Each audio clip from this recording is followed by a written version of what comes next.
I am convinced that Emma DeSilvia has a heart of gold. She rescued a 4-month-old fox cub when its original owners could no longer care for it. She named him Todd. Can anyone guess where she came up with that name? My guess would be from the 1981 Disney movie, The Fox and the Hound. Todd was the name of the super cute fox in the movie. Not only does she have her fox, Todd, she has quite a few other furry friends that reside in her home. She is clearly an animal lover. Miss DeSilvia's home in Stoke-on-Trent, Staffordshire, is home to skunks, raccoons, lizards, and snakes. Personally, I will take the fox over those other animals any day.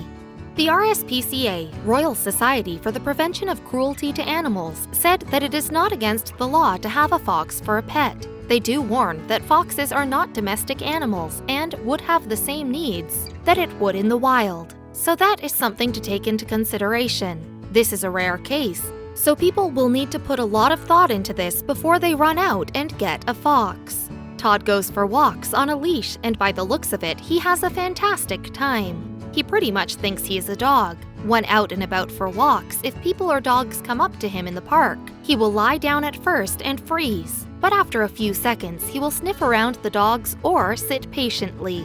He tries to do what the dogs would do, but she isn't able to let him off his leash due to the fact that he is deaf and would not be able to hear her call him back to come back. She said that at first, he was really wild, but he is getting more used to being in the company of other people now. He is now 11 months old, and after a lot of love and attention, he has calmed down and is very affectionate. Todd has been captive bred, so he has never been in the wild. He is very playful with her. He will run up to her wagging his tail when she goes to feed him, and he will roll over to have his belly tickled. She takes many of her 40 animals to schools and care homes so children and the elderly can interact with them as well as learn about them. He will come into the house, but he has a special enclosure to meet his needs, and he much prefers being outside. She got him a little plastic kennel in his enclosure with blankets, which is similar to a dog bed.